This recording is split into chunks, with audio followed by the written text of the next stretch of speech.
Thank you for auditing the always positive new music review show hosted by a French professor who is deep in the Thunderground. Almost every Thursday I try to review an act that you probably haven't heard of, to sort of shed some light. And as you can tell, I'm in a pretty dark place. Not emotionally, I'm feeling great, but I'm in my basement. I'm in the actual Thunderground. So you may hear the sound of the air conditioning humming in the background. You may hear my family walking above me. But I want to have this sort of cool underground feeling for this really exciting electronic album called, oddly enough, Post-Electronic by Permsky Kray.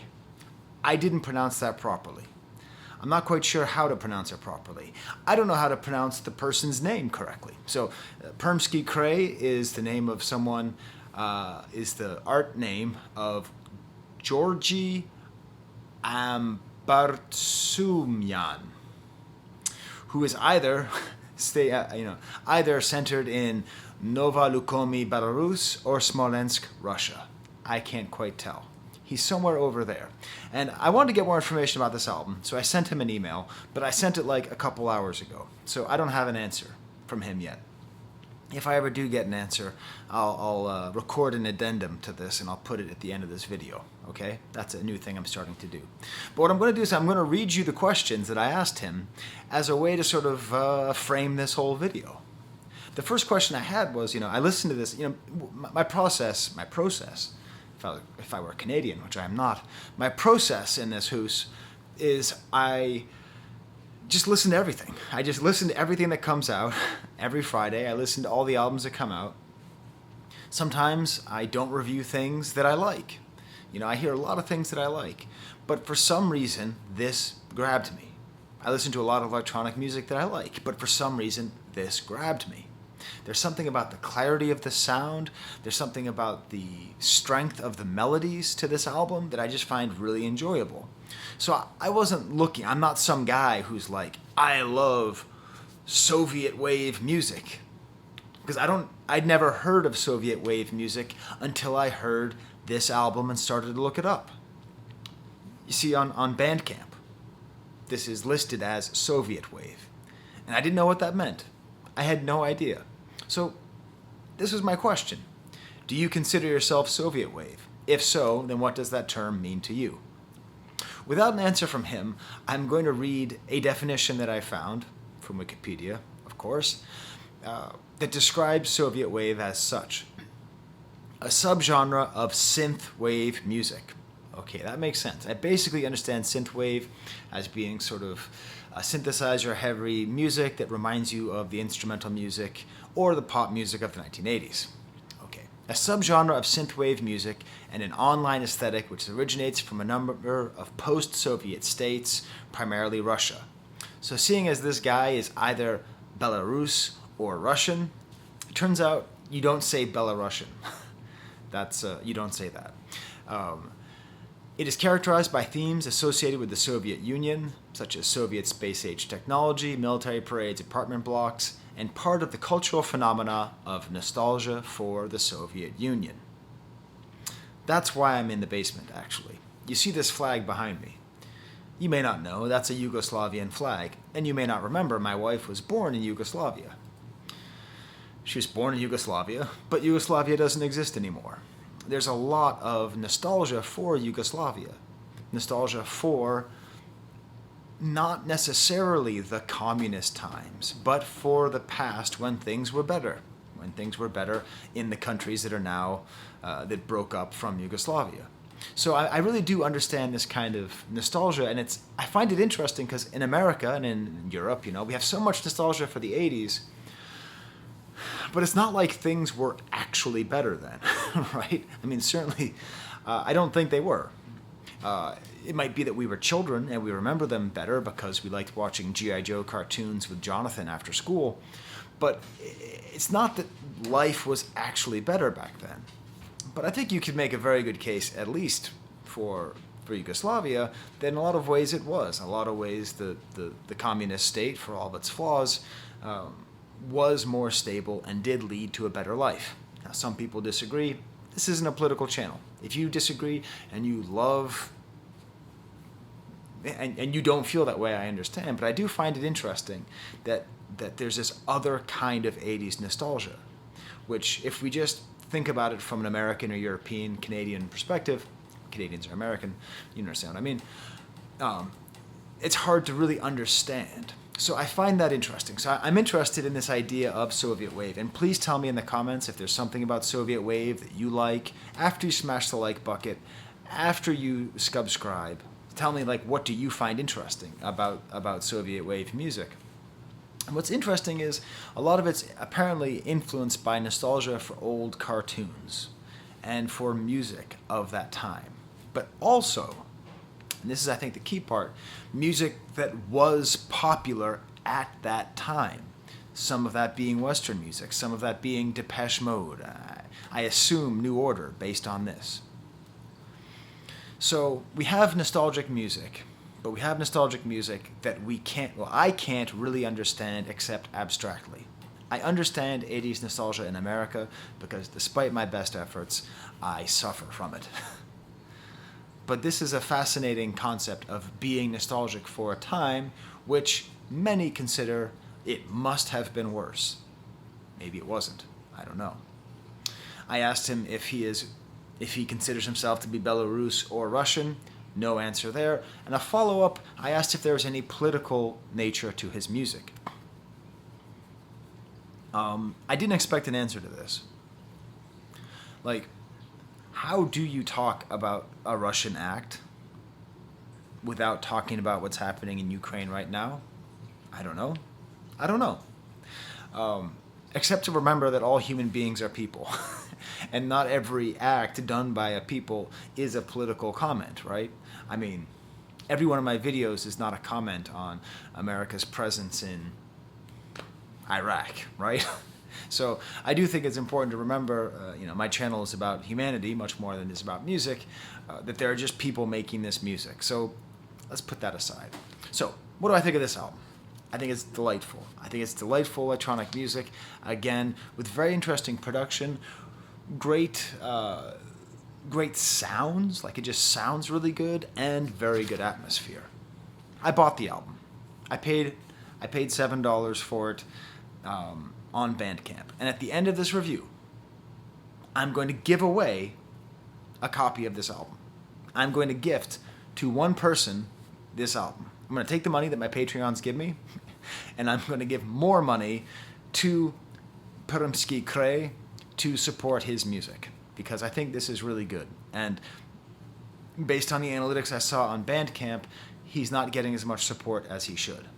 So let me give you an example of what makes this album great. I'm going to include a link in the description, and hopefully up here, just tap on the Misfits logo back there, of the song Level 2 Basement.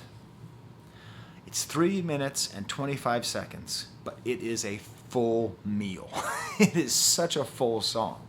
It's got this great arpeggio start that inverts and changes sound halfway through, and then all these layers come in, and then almost every measure there's a different sound, but it doesn't sound too busy. It just sounds cool. It sounds like that kind of awesome sort of crunchy feeling you sometimes get from a Daft Punk song, where you just get all these different sounds and so much movement, so much unexpected movement from part to part. Some vocal sounds, some chorus sounds cutting in, cutting out. It slows down at a certain point. Apparently this guy is also a part of something called Doom Wave, which I don't understand either. Too many waves. It's like an ocean out here. No, that was bad. I don't edit my videos, so I can't remove that bad joke. It's like an ocean out here. I'm going to dig a hole. I'm already underground here. But underground. I do like how the drum beat at a certain point speeds up, and you think it's going to go to double time, but then it stops, and it doesn't go full double time. It's just a beautiful song. It's one of my favorite electronic songs of the year, and I think if you if you listen to this song and you like it, just give it a shot. It leads pretty seamlessly into the song Father, which is just like this really triumphant lead line.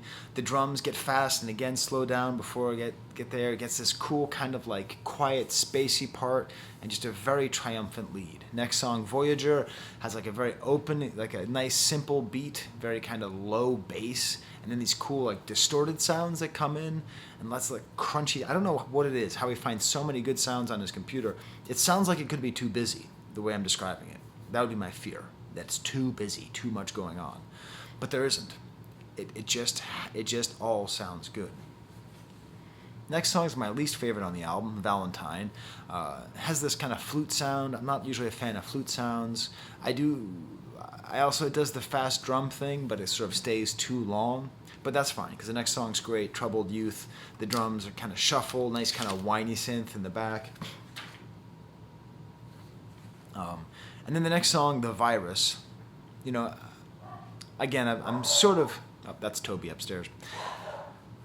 There was an electric storm in Rochester last night, and Toby was barking so much that I slept on the couch with Toby so that he wouldn't wake up the rest of the family. Paterfamilias. The next song, so the song Virus, it's interesting because... there's not a lot of songs just called The Virus or that directly reference COVID. But again, this is one of these songs with lots of great different sounds, so many movements, such a great usage of the arpeggiator function on the keyboard. The song Winter has kind of a ghostly start. This has the first voices on the album. If someone's saying, now it's winter, it's really time for you to go. The drums maybe get a little bit busy on here for me. The title track, Post-Electronic, is the most kind of poppy song on here. It's the most 80s sounding. I do like, though, it gets these slight detuned bits. It just gets like really awesome. This is probably my second favorite track on the album, with all these things being added and taken away. The next song is called... I don't know. It's in Russian. It's in Cyrillic. It's in some Cyrillic. I don't know. I think it's in Russian. I tried to translate it online. I think it said Gray Eyes, which might be a reference to New Order. You know that song? No, you've got blue eyes. No, you've got green eyes. No, you've got gray eyes. But I like this. He's singing all in what I presume is Russian. Very kind of simple drums. It does seem like he could release an entire album of vocal pop, and maybe he has. He has 2 other albums. I haven't even heard them yet. I haven't even mentioned that the first track of the album is him explaining in English that this album is going to sound different than the rest of his music. But I've never heard the rest of his music, so what do I know? Next song is called Love Me, which includes a quote from the Nicholas Ray movie In a Lonely Place, with Humphrey Bogart speaking, and Gloria Graham playing the female lead. I was born when she kissed me, I died when she left me. I lived for a few weeks while she loved me. Great romantic scope here. Just a beautiful, clean song with like these nice piano sounds, pulsing. It sort of reminded me of the song Trans Europa Express by Kraftwerk. Like, I hear a lot of Kraftwerk in this album, but just mainly because of just how good everything sounds, if that makes sense. The final sock. That's my final sock. The final song is called Revoir. Nice French title there. The most haunting song, a nice kind of stabby sounds here and there, and a nice sort of outro. So there it is. So how do you win? How do you win this? Well, what you do is you leave a comment. And you tell me, after listening to this album, what's your favorite song and why. And I don't know, in a couple days, I'll randomly pick. There might just be one person. I don't know who's going to watch this. People are happy that Thunderground Thursday exists, but people also don't watch it. I don't blame you. I would have a hard time watching people talking to me about music I've never heard of either. But I'm still going to do it because I want to support artists. No matter how almost big I get, I will keep doing this. So just tell me in a comment what's your favorite song, and then I'll pick somebody, and then I'll tell you in the comments if you won. You know what? I'll do an addendum video where I'll pick the winner, and then you can message me, and I'll send you the album on Bandcamp as a gift. Okay? Awesome. Well then, until next time, this is my 4th video this week. School's out for summer. For Tito, there's the camera.